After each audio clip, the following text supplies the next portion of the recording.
Hello everybody and welcome back. It has been a crazy 2 weeks here.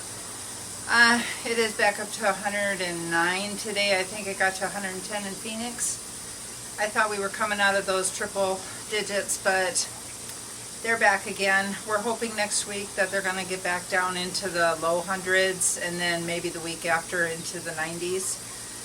I showed you the squash plants that we started. I've been hardening them off. I'm not ready to put them out yet. If I put them out, I'm afraid they're going to burn up. So I've got them under the shade cloth right now. I'll show you that in a minute.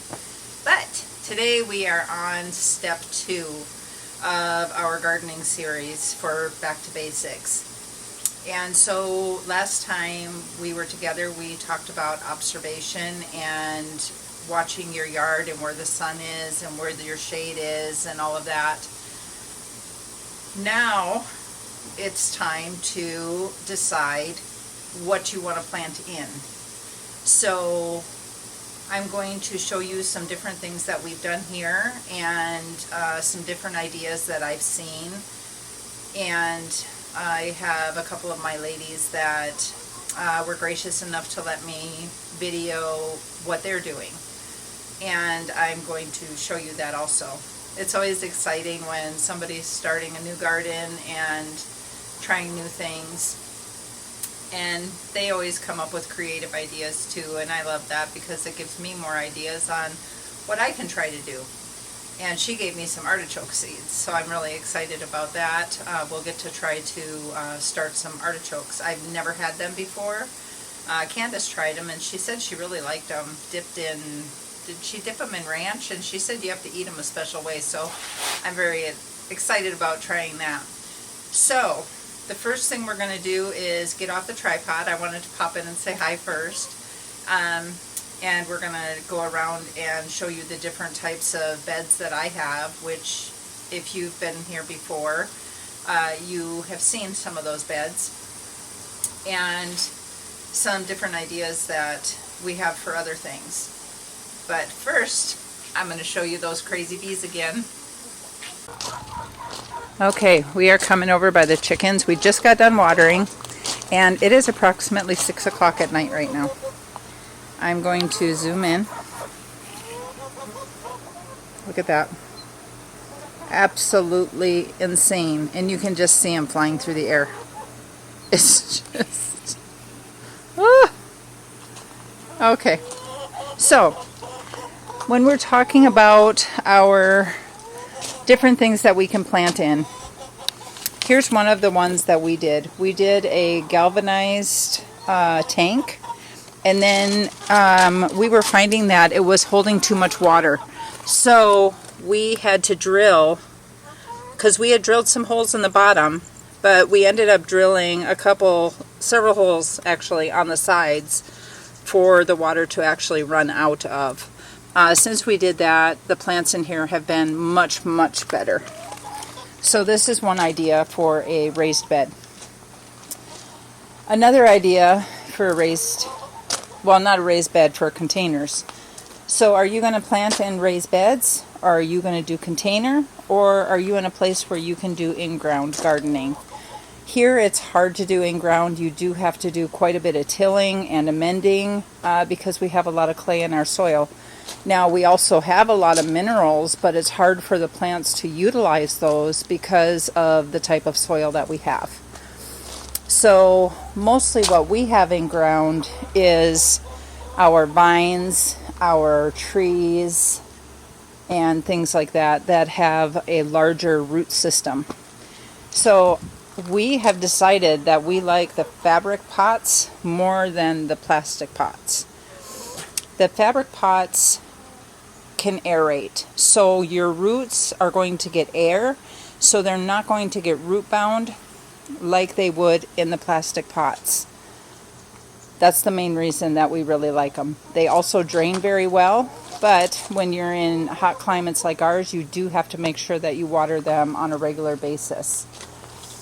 And then of course you have your regular decorative pots. In the summer here, we can't, oh my gosh, look at this. Look at that. Let's see if I can get him.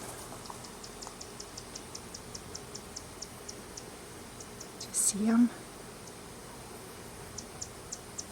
Hello, Mr. Roadrunner. About as close as I can get. That was amazing. Okay, back to what we were talking about. You have your decorative pots. Now, we have several of those, but during the summer, it's hard to grow in decorative pots here because they just get too hot and dry out too fast. And you definitely can't plant in the smaller ones during the summer. So if you have herbs and stuff like that, you don't want to put them in the smaller pots because they will get fried during the summer. Or if you do put them in smaller pots, you're going to have to make sure that you cover them under shade. Now see, like our pomegranate is in ground, and if you watch some of our other videos, you will see how we did our trees and shrubs and how we planted them and how we amended the soil. So another one of my favorites to grow in for containers is the whiskey barrels. These are nice and deep, and you can grow several things in them. This doesn't look so good right now because we had some mice come in here and totally bite off all of our branches. I do believe I covered that in a video. And now I notice that it's doing it with this one here also. You know, what do you do? And so here's another whiskey barrel that we have. We had flowers in there, and I'm hoping that straw flowers come back up in there. Oh, we had carrots in there also. So that's good. If you have desert landscaping, this type of soil is great because they don't have deep roots. So things like aloe and the saguaro and all of that really do well with the in-ground. Now, if you want to do things around your trees, when I first started doing YouTube, I was trying out different things as ground cover around my trees. And here I did marigolds. They are dried out now, but you can see here that I still have a couple. But these all are going to come back, and it's going to be absolutely full. You can see how many marigold plants were in here, but they don't do well with the heat, so they got fried and dried up. But during the fall, it's beautiful. Well, more the spring, I would have to say, is when they really came out. So those did work as ground cover, but you need to make sure that you're doing extra watering for your flowers if you're doing that, because they're not going to get enough water with just how often you water your trees. They'll dry out. And here's some more of our crazy bees. Now, another idea that we had for a pot is, this is one of those huge water pipes, and we have a dwarf lemon tree in here. So we filled this completely up with soil and put a dwarf lemon tree in here. As you can see, it's doing fairly well. Now, for the first 5 years of this thing's life, it was in a container. It's finally just starting to come around from that. It did not like the container at all. So that has been much better, but we have it up here against this wall. This wall gets very hot, so it's struggled in the summers because of the heat coming off of that wall. So this is where I tell you to observe your spaces, because you have a pipe that is concrete and you have a block wall. So it's getting heat from all directions, and it's still growing. I just can't tell you how plants amaze me. Here we did a raised bed out of blocks. So we did it against our back wall. So what Tom did, and I'm not sure if you can tell, if you can see that discoloration right there, that's where he put water sealer, so that the water, when we are doing our watering, does not rot the walls. He did that all the way down to the base on all of our walls so that we don't end up rotting the walls from water and weight from the soil. So that's another idea for a raised bed. And we actually added a little bit of sand in this one to see if we would get better drainage. The plants in here have done very well. We did the raised bed mix with the worm castings and several other things, and we'll go over that in a minute. Now here, we haven't finished this one.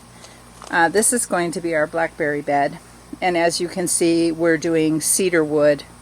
Actually, not on this one. This one isn't cedar wood. This one we were just doing regular wood. So that one probably will not last as long as these ones here. Now these are, actually that may be cedar. He might have done cedar there too. This is the cedar. And we did not do anything on the inside of this because you don't want to put any kind of chemical on the inside of your raised beds because you could contaminate your soil if you do anything like that.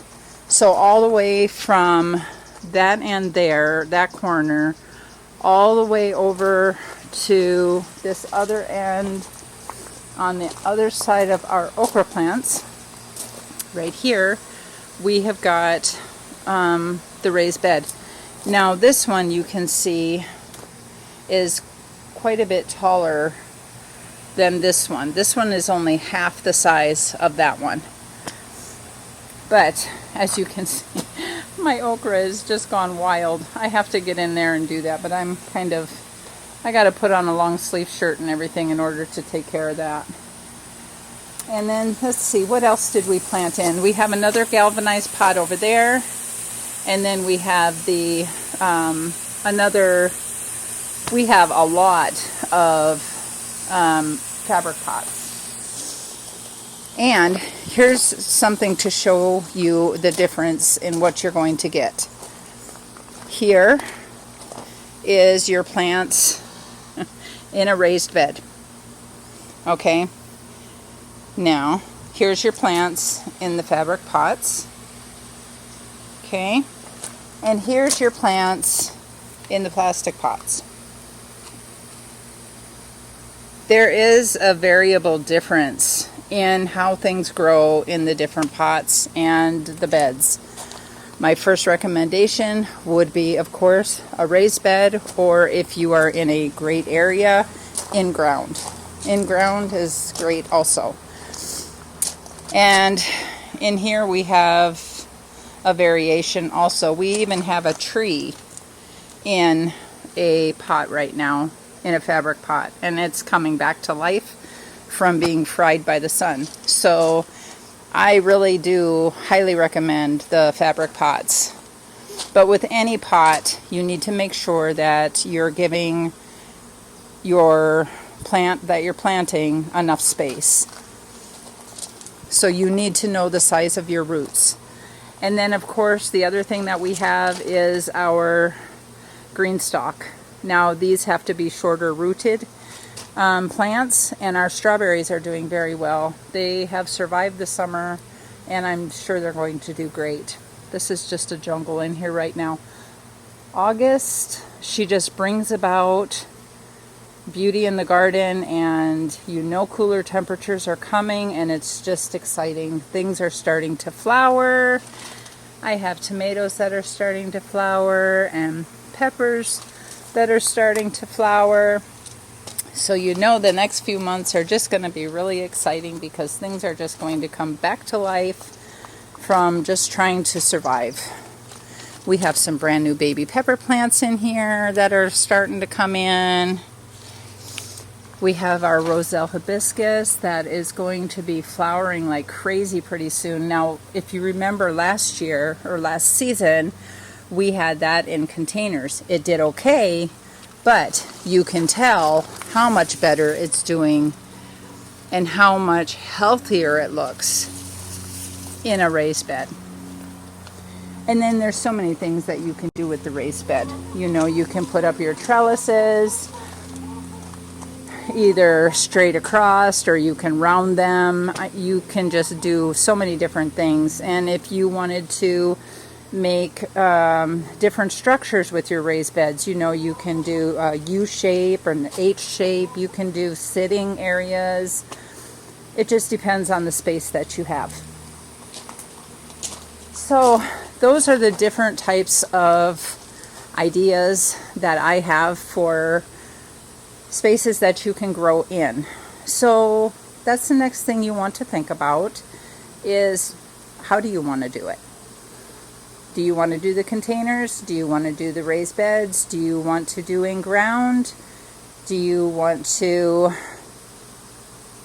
do something that you might come up with that would even work? I mean, you can even make planters out of your planks. You know, these guys over here. I have ours sitting up on our containers. So that's another thing that I would suggest. If you are doing a long-term container pot with like fabric pots, you're going to want to take it up off of the ground, because roots will try to find their way out of these, and they will probably break through at some point of the base of these fabric pots after time. But you could even take these, they even show online how you can take these guys apart, and good ones, of course. Mine wouldn't be good for that because they've had water on them a lot. But you can turn these into raised beds. So that would be another idea of a raised bed. And I've even seen those made into little herb gardens. So online there's just so many different ideas of different things that you can do with your raised beds. So just so many different ideas. So that gives you something to think about on different ideas of what you want to grow in. Now, once you figure out what you want to grow in, you want to make sure that you have the right medium for what you're growing in. So, in ground, of course, we already talked about, you have your soil, and you're going to want to mix that with compost and amendments to be able to give that the fertilizer that it needs. Now, like in here, this is container mix. So what we did is we bought bags of container mix soil, and then we added our compost into this. We added worm castings, and we added a bunch of vermiculite. Now you can also add azomite, which is a mineral dust, which is also very good for your plants. But you want to make sure that you have either perlite or vermiculite in those pots for sure, because that helps hold the soil or hold the water so that your plants don't dry out too fast.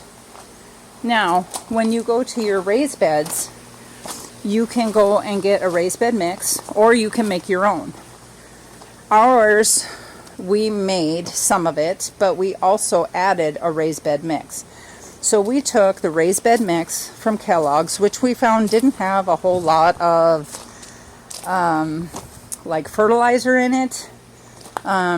It's pretty much just a mix. I don't know. We just didn't have a whole lot going on with it. So in here, we put the, let's see.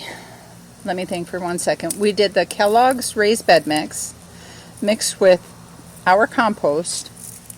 There's some vermiculite in here, and cocoa coir and worm castings that we put in here.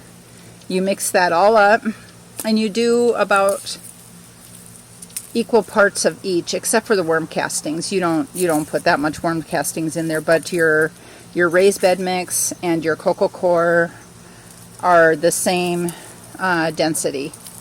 And then do as much compost as you can. Now here we have a place called Arizona Worm Farm, and if you have a place like that in your area, you really want to check into them. One of my ladies that I'm showing you how she did her raised beds, she went to Arizona Worm Farm, and they had different types of soil that you could buy. She bought compost that she could fill in a 5-gallon bucket on her own. It was self-serve, and it was $3 for 5 gallons, which is quite cheap. And they also had a raised bed mix and a container mix, I believe, which of course if you get everything bagged up already, it's going to be more expensive than if you're doing it yourself. So she went and bought that, and I thought that was a great idea, and I might actually do that when I go to fill my beds, because as you can tell, the beds will shrink down when you do your raised bed, and each season you do need to fill your beds back up. And that also refreshes the dirt so that you don't have to till and mess with the microbes. I don't like tilling my beds because that messes with the microbial life that is building up in there, which is wonderful for your soil. So that's what you would use for your raised bed mix. And then we went through the container mix and how you would do your in-ground. And I also have other videos if you want to know more about how we amended our in-ground, our trees and stuff. You can look up those videos to see what we did there. So you guys, I hope that all of this was helpful, and it helps to get you inspired on different ways that you can grow in your garden, whether it be on a homestead or in a backyard or in an apartment on your patio. You can grow anywhere if you even have a small space. You can even grow on a windowsill, if you just wanted to try some herbs. I am currently at one of my ladies' homes, and she has been working hard at getting started gardening. She's very excited about it, and I am so happy for her. This is another idea for a raised bed. This is a Vigo bed. This is one design right here. Here's another design here of different ways that you can make these beds. And then there's another one over in that corner over there. And you can see she also has containers going along the side, and some beautiful, a beautiful one hanging up here. I love that. And then they got that drip system that I've seen before from Angela Growing in the Garden, and we can leave some links for you for that. But it makes it so much easier, because that ties in right there, and then you can run it through your hose, and then you can put it on a timer also, so that you don't have to worry about coming out and watering all the time. This is one of the ideas that I wanted to use for my center raised bed gardens. So she's got this going on, and for her soil in there, she went to Arizona Worm Farm and bought their compost mix, and she said that you can get it for $3 for a 5-gallon. Now this compost mix, you can tell, has more of the wood chips and stuff in it, but you can also get the raised bed mix that they have, which is a little bit more, and it's in bags. This you do yourself. It's self-serve. The raised bed mix you can get, I think she said it was $10 a bag for the raised bed mix. And it's a mix of the compost, vermiculite, and I want to say coco coir. I'll have to double check on that, but I'm pretty sure that that's the mix that's in their raised bed mix. So I just wanted to give you another idea of different things that you can do for ideas for doing raised beds and containers. You can also see over here what she's doing in one of her containers, which is going to be great if she does like sweet peas or something in here, or pole beans, anything like that. They can't have a deep root system, but they can trellis all the way up this trellising system that she has here. So that would be a really good idea also. The other thing I do want to mention before we close is make sure that you keep in mind how much time you have to dedicate to your space, because as you can tell, we did a lot and it keeps us very busy. We both have full-time jobs, and you know, there comes a time when all of this has to be harvested and you have to have the time to do that. So don't overwhelm yourself. If you're just getting started, start out small and build. Just build from there. You know, it'll all come and it's all going to be wonderful. And I hope this was inspiring for you, and I can't wait to see you on the next video. Take care.